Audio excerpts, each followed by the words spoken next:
फायदा कदाचित होऊ शकतो, पण दुसरी बाजू ह्याच्यातून ही, आम्ही विरोध नाही करत स्कीमला, पण जो बिल्डरांना तुम्ही पेनल्टी लावणार होता, दंडात्मक कारवाई होणार होती, नगरविकास खात्याच्या मंत्र्यांनी सांगावी की तिथे सेटिंग होऊन बिल्डरांना तुम्ही माफ करताय की जनतेला खरोखर माफ करताय? बिल्डरांवरचा जो दंड आहे तो माफ करताय का? हा देखील प्रश्न, याचं उत्तर त्यांनी देणं गरजेचं आहे.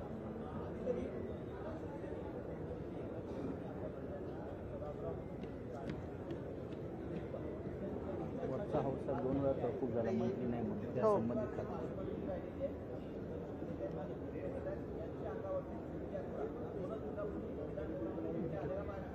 बघा, परिस्थिती हीच आहे की एका बाजूला जंगल कापते, दुसऱ्या बाजूला बिबट्या जेव्हा शहरात येतो तेव्हा आमच्या सगळ्या आमदारांचे थोडे विषय ज्वलंत होतात इथे, कारण भाजप सरकार जंगल कापते म्हणजे बिबट्यांचे घरं कापते आणि बिबटे आपल्या घरात आल्यानंतर आपण अर्थात बोलायला गरजेचं असतं.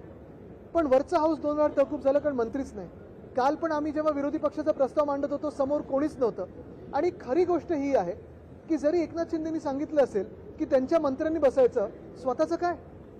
स्वतः तिथे असताना त्यांनी खाती वाटप नुसतं उत्तर देण्यापुरतं, दुसरं म्हणजे प्रश्न घेता येत नाही, उत्तरं देता येत नाही, समोर जे कोण प्रश्न विचारतात त्यांना समोर तोंडावर तोंड म्हणजे तोंडी काही उत्तर देऊ शकत नाही, डोळ्यात डोळे घालून बोलू शकत नाही.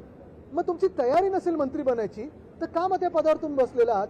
आणि इतरांना जेव्हा तुम्ही सांगता तुमच्या मंत्र्यांना की तुम्ही तिथे बसा, स्वतःच्या खात्याची तर उत्तर द्यायला तुम्ही तयार राहा. आम्ही वाघ आहोत ना तिथे, बिबटे कशाला पाहिजे? एक मिनिट,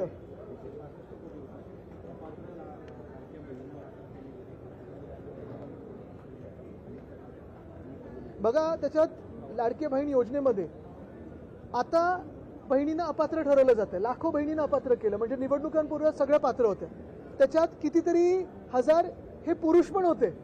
आणि तिसरी गोष्ट म्हणजे त्या लाडक्या बहिणीवर प्रश्न विचारला तर मुख्यमंत्री थोडे तापतात की याच्यावर बोलू नका का?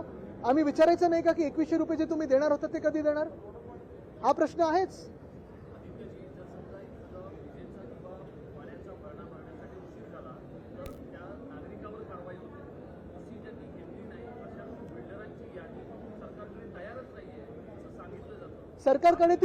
सरकारकडे ती पूर्ण यादी आलेली आहे आणि कदाचित म्हणजे तुम्ही बघा, अच्छा हे बिल्डर्सना सगळ्यांना तर त्यांनी माफ करून टाकलेलं आहे, पण निवडणुकीत जो आनंदाचा शिदा वाटला जातो त्याच्यात ह्या बिल्डरांचं काही कॉन्ट्रीब्युशन आहे का हे तुम्ही सरकारला विचारा. यादी तर असते. आणि तुम्ही मला सांगताय की जे इमारत बांधतात, जे परवानग्या घेतात, त्यांची तुमच्याकडे यादी नाही आहे, त्यांच्याकडे तुमचं रजिस्ट्रेशन नाही आहे. असं कसं होऊ शकतं? म्हणजे मग सरकार चालवते की काय चालवते तुम्ही?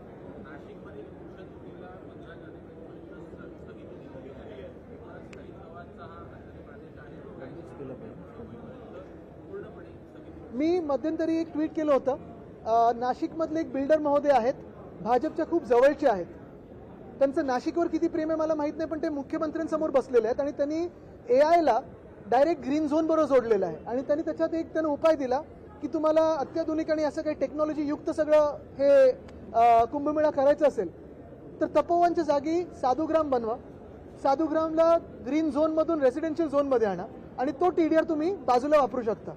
माईसचं टेंडर कोणी काढलं होतं? ह्याच सरकारने काढलं होतं. म्हणजे साधूंच्या नावापोटी किंवा त्यांच्या पडद्याआड तुम्ही तिथे धंदा करू इच्छित आहे. तुमच्या बिल्डरांना ही जागा द्यायची आहे. हे बिल्डर कोण आहेत आणि त्यांच्या फेसबुकवर असून तो व्हिडिओ आहे का बघा.